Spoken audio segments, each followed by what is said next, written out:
Hello everybody, hope you're doing well. Welcome back to another One Piece review. This time we're covering manga chapter 1185.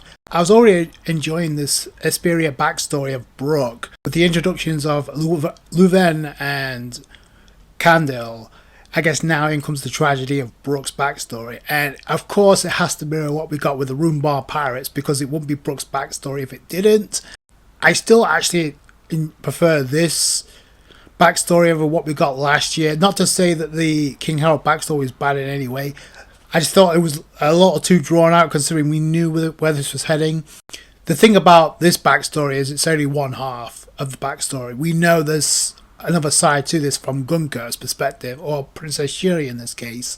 Brook's version of the backstory is pretty much going to be wrapped up in the next chapter. And I have to say, despite the fact this chapter gave us more insight into Queen Candelle, which I appreciate, I have to say, as far as like the standout characters here, Luvwen is probably the most standout character of this entire flashback. I'm not even joking. Like, from what we saw at the start, where he looked like he was just going to be like a gag character, like he from shits and giggles. Like, we knew the reference he was going with, but Oda decided to give him a character in the previous chapter. This chapter, it was all about Queen Candelle. Now, I wish we could have got a little bit more, but I get it. Oda has to keep things rolling here as far as like the main plot of the story in Elbaf.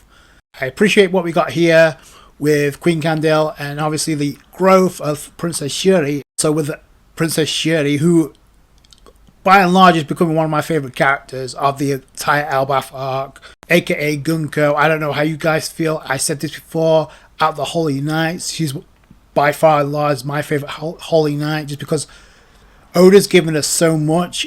When the Holy Knights first pulled up on Elbaf, and we just got this literally in the anime, a lot of people thought that the spotlight was going to be given to Shamrock. No. Look how things have changed since then. And look who's gotten the bulk of the spotlight, and now getting a backstory about her. So that should tell you everything you need to know right there. Speaking of queens, we got the cover page with the cover request. We got Boa Hancock on the cover page, and I already know this is going to be the highlight of the chapter for so many people. Granted, it's a great cover page, I'm not going to deny that, but it's not the highlight of this chapter. Let's be real, it's great to see her again, but it's a cover request, so calm down. Though this cover story kind of ties into an SBS that Oda gave an answer to when it comes to like Boa Hancock's cooking skills, and the fact that she wasn't that good pre-time skip, of course, because I doubt she cooked for anybody. Obviously it got better because she met Luffy and she wanted to cook meat. Now, according to the SBS that Oda answered, Luffy actually saw the meat and that's the only one that ate the meat, the cooking that Boa Hancock served, apparently. But I don't know if we're going to get to see that canon-wise, but we get to see Boa Hancock cooking up meat, so obviously she can hone her cooking skills for Luffy. So there you go. So whoever recommended this cover story is a hardcore Luffy and Hancock fan, just saying, that want to ship these two together. Either way, it's good to see Hancock again. Now, it did get me to think about something else too, because I know with this is going to spark a lot of conversation about, oh, when we're going to get to see Boa Hancock again. And by and large, that's the reason why this cover page is a highlight for a lot of people. But I'm like, we don't really know how Elbaf is going to end up. We don't know if anybody else is going to show up on Elbaf. There's still a lot of time left between now and the end of the year. We still got 6 months so we don't know. Though I will say, if there is going to be if Oda's going to like set up a cover story pretty soon, then I have to imagine that Boa Hancock has to be one of the favorites for it, because unless we get to see Hancock before or after Elbaf, I don't know what else Oda's going to do to contribute, considering we're supposed to be in the midst of lightning fast pacing when it comes to One Piece. So just saying. Either way, great to see Boa Hancock. So one of many queens we get to see in this chapter. So speaking of queens, we start off with Brook and Queen Candelle. Or at this particular point in Brook's life, Candelle isn't the queen yet, but it is cool to see Brook hanging out with her. Brook has a thing for Candelle, but at the same time he's eyeing up a lot of other ladies that are nearby, because they're walking by 4 other ladies. One is completely dissing because obviously she doesn't look the same as the 3 others, so completely judging her for her looks, which I don't think you should do, considering I don't think Candelle did that with her husband. Just saying. Brook is like, trying to ask these girls to look up the panties. Can I see your panties? Even as a kid, Queen Candelle is getting pissed off by this. Like, Brooke, just hush up, stop that. And you got Brooke telling Candelle, oh, don't worry, you're my number one, even though he's talking to other ladies. So, I mean, he was Sanji before Sanji was Sanji, just saying. But apparently, we got more of this, like Brooke being asked by Candelle, why aren't you wearing a school uniform? And Brooke says it makes him feel comfortable when he's dressing as himself. It allows him to play music better. There's a cute little scene where he's sleeping, holding the violin, and you got Candelle putting the blanket over him so he doesn't get cold. So then we got Brooke being taught how to use swordsmanship by Queen Candelle. Brooke clearly learned his swordsmanship from Candelle here, because we see her hitting every target like it's nothing. Interesting dialogue, and to me this is one of the major vocal points of the chapter, because Brooke is asking Candelle, what's your type of guy? Do you have a type of guy you go for? And Candelle responds that there is one man, but he's out of my league. But the fact that Oda went ahead and had Candelle say that, considering what we know happens to her in this chapter, is kind of weird. So he also says, still, the reason I train so hard with the sword is to be by his side. I don't think it's Luvwen, just because A, she ends up marrying the dude, and B, I don't see him being that skilled at swordsmanship. We know Candelle is probably the strongest in this era, come from Esperia. Brooke comedically said, oh, it's me, isn't it? And Candelle's like, no. And then Brooke is further asking about the pants that Candelle wears, and he's asking, oh, you even wear men's underwear? And Candelle's like, no, I don't. It's just the style they're going for here. Candelle's like responding like, Brooke, your language isn't improving, you need to be more polite. But immediately Brooke just says, oh, would you please be so kind as to show me your panties? So like I said, we got some wholesome moments there, but we got some information too. Then it cuts back to where we are with Shuri and Brooke. Brooke is like talking to Shuri about her mother. She sounds like the sun over the whole nation. But then this conversation picks up even more. Now I think about it, there was once a government ship drifted up here in Esperia. The kingdom was thrown into panic as no one had ever dealt with directly with people of such stature. And then Shuri responds, celestial dragons? Brooke says, right, that's exactly it. The pressure was overwhelming. Then he proceeds to, and this is important to keep this in mind here, Brooke goes on to say, after that, Lady Candelle was bedridden for a few months after that, possibly due to stress. It's like following this, we find out Luvwen and Candelle get married, so they ascend to the throne, obviously. Princess Shuri is hearing about her mother and the marriage and her parents, but she just seems interested about Brooke. But there is a compliment there, because the nation positively bubble over Shuri because of she looked the same as her mother did, she looks the same as Candelle, obviously, the spitting image. But then Brooke says, they're the ultimate benefactors, I'd gladly relinquish my life for those two. And then Shuri gets super salty because she's like, oh, just my mommy and daddy? What about me? What if I was in trouble? And then Brooke says, oh, of course I'd lay down my life for you as well. But the way that Shuri kind of receives it is kind of like, oh, really? Is it just because I'm the daughter? But then Shuri's like, yeah, she's like, say that without hesitation then. So she's got this pouting face, but in this next panel, we got Brooke feeding her a lollipop, and she completely snaps out of it. So, which kind of reminds you of another scene we're going to get very soon when it comes to like the Holy Knights, and Gunko eating, or in this case Shuri, and we see some similar personality when she's eating. She's delighted by the food. So the way to win her over is by feeding the candy, or she's got a sweet tooth apparently. But then we see that Brooke is teaching her swordsmanship. And then they walk past Candelle and Luvwen as Shuri's like, hey daddy, and Brooke's like, yo, his father instead, you're not a little girl anymore. And you got this little the two looking, Candelle's looking innocently, but Luvwen, I'm sorry, is looking like pissed off, because like, oh, I love you too, father. We get like montages of panels as music is playing on, the whole buzz off, which is the title of the chapter. So in one scene we got Shuri cutting herself, we got Brooke attending to her, we got Shuri attending to her puppy, and another we got Brooke assessing the height of Princess Shuri. And at the same, in another panel, we got Brooke disturbing another one by asking for a pat. Is clearly, but then you got Shuri kicking him in the back of the head. So there's this montages of the two interacting. Then and I guess this is where the cover page kicks into this actual chapter, because we've got a scene of Shuri actually attempting to cook, and you got Candelle in the background. So that was kind of cool. Just how Boa Hancock wants to cook for her man Luffy, we've got Shuri trying to do the same thing for Brooke. Here we got Shuri as a 15-year-old, and this is where the tragedy kicks in, as far as like Esperia kicks in. So apparently a thick mist shrouded the country that lingered for half a year. Now it started affecting the instruments, but then eventually it became the environment became toxic, that it claimed the lives of tens of thousands of people from Esperia, including Queen Candelle.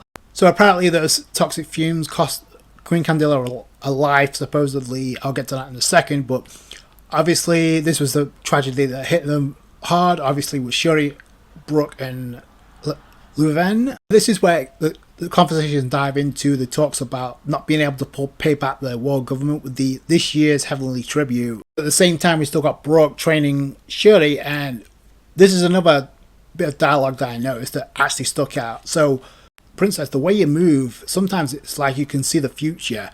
And then Shuri responds, I'm just going to be like my mother. Brooke hinting at Candelle being able to use future sight, possibly. I mean, it would be a surprise, considering this is an era before Zebek is well known. Just saying. So I wouldn't be surprised. Considering what we got with Gunko, I would not be surprised if she has future sight as well. And she is a Holy Knight as well, so that has to go a long way. Now, I don't know if it's a hint in Shuri having future sight as well, if it's just a play on words, but... And we move further down the line, and this is where I gotta give props to Luvwen, because he's like, the world government is our enemy, this means war. Because apparently he tells Brooke this. Brooke, they demand 1,000 slaves. The only way they would waiver this heavenly tribute, slavery in the Holy Land is fate worse than death. So Luvwen does not want to offer human sacrifices as slaves to the celestial dragons. So he's willing to fight them, which, considering the other trash we see in the series, Luvwen actually went up a scale, I think, because a lot of people, especially after losing like the strongest asset in Esperia in the form of Queen Candelle, and they're not backing down, I gotta give him props. You got Brooke trying to play music, but again, the instruments are being affected by all that's gone on as well. Nothing left to lose, but then they get word they landed on the northern port, that being celestial dragons, but little do we know is the Holy Knights. So Brooke is fighting his way through to the castle. He comes into contact with Shuri, who apparently has killed Luvwen, her father, with a Holy Knight in the background. Brooke looking absolutely horrified. That was a great panel, by the way. And then you got Shuri saying, oh, don't worry about war. It's already over, Brooke. Aren't you happy now? And that's how the chapter ends. So clearly Oda's setting us up for with the cliffhanger. The tragedy kicks in with Shuri switching to the Holy Knight side, affected by reverse Idomi. We know what this means. We know what's going on. But it's the perception here of Brooke, because he doesn't know any better at this stage. But he's going to learn the truth very soon. Just want to leave you with this. I don't know about anybody else. I could be reading too much into this. But the Holy Knight that's with Shuri right now looks a hell of a lot like Shiryu, or resembles Shiryu. Shiryu of the Rain. So I don't know if there's a connection or not. And he was locked up in Impel Down. So I don't know what that means, if I'm just reading too much into that. But he definitely gives off Shiryu, especially with that jawline. So we've got Princess Shuri switching to the dark side, but also a demon in this form. She looks badass, but this is going to lead into what Brooke decides in the present. We know where this is going. In fact, that's actually the reason why Oda decided to cut a lot of content from the ending sequence of this chapter. If you notice, there's a lot of cuts. There's a scene where Shuri's asking her father, I need to fight too? And he's like, no. Because if you get captured as well, that's going to be it. There's nothing we can do. But that's all we get to see. We need to get Gunko's perspective on what happened here. Clearly, she did not kill her father, in my opinion. I don't think she did. She showed up and got affected by reverse Domi. We know how this scenario works out. Look at what we got, not just recently at the end of last year with King Harold. Look at what we got with Zabek. The thing is, we knew she had the form of a demon, so that's not a surprise. I guess the question now is, until we get this perspective told by Gunko, did she willingly join the Holy Knights, or was she forced to due to reverse Domi? That's the question now. So that's why Oda gave us a lot of cuts, and again, if Oda wanted to amp up the lightning fast pacing, he would have done what he did during the King Harold backstory and shoehorn the God Valley incident into it and just completely take liberties with this backstory and just give us all this at once. But he's not doing that here. Because if he wanted to, he could just tell us what happened right here and now, so he doesn't have to go back to it. But clearly there's two sides to the story. Clearly what's happening here, if you read between the lines of what we see in this chapter, so we get some mist descending upon Esperia, all of a sudden affecting the instruments, which is a craftsmanship kingdom supposed to supply instruments. So that gets taken away by the mist. Then the poisonous fog kicks in, which you can clearly make a case of it being some type of plague, which claimed the lives of tens of thousands, including Queen Candelle. Considering the fact that it lines up with what we got with the Rumbar pirates, and they were attacked by enemies that poisoned them, that led to their illness and led to Brooke being left alone.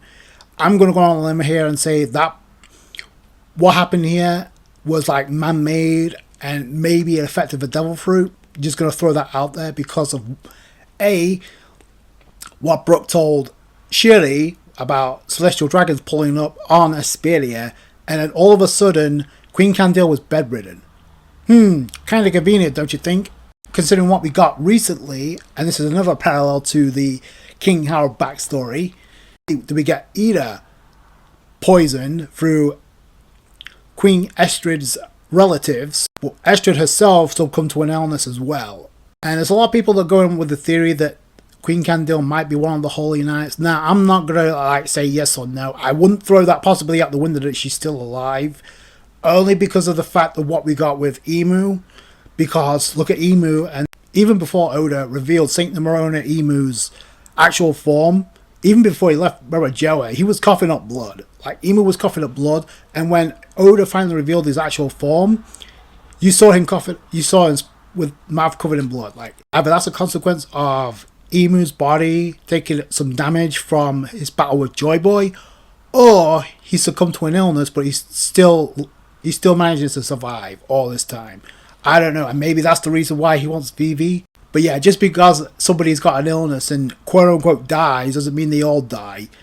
I could see Queen Candelle being alive. At the same time, we also have other characters who mysteriously vanished without a trace that we need to have some type of explanation for. I'm looking at Eris, the mother of Teach and the wife of Zabek. We don't know what happened to her. She did mention to Zabek, we'll meet again on the Lucia Kingdom. So either she became a Holy Knight or something else happened to her.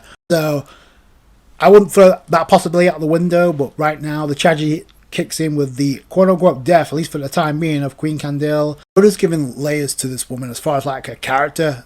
Never mind her abilities, but as a character, she blends in very well because her personality is not just straight one-dimensional, bland and boring. It's very actually three-dimensional. She has an innocent side, she has a serious side, and she has the Holy Knight side, which kind of goes with what Brooke said at the beginning before the backstory started. She has the three personalities in one, which is why I thought that Queen Candelle may have something to do with that.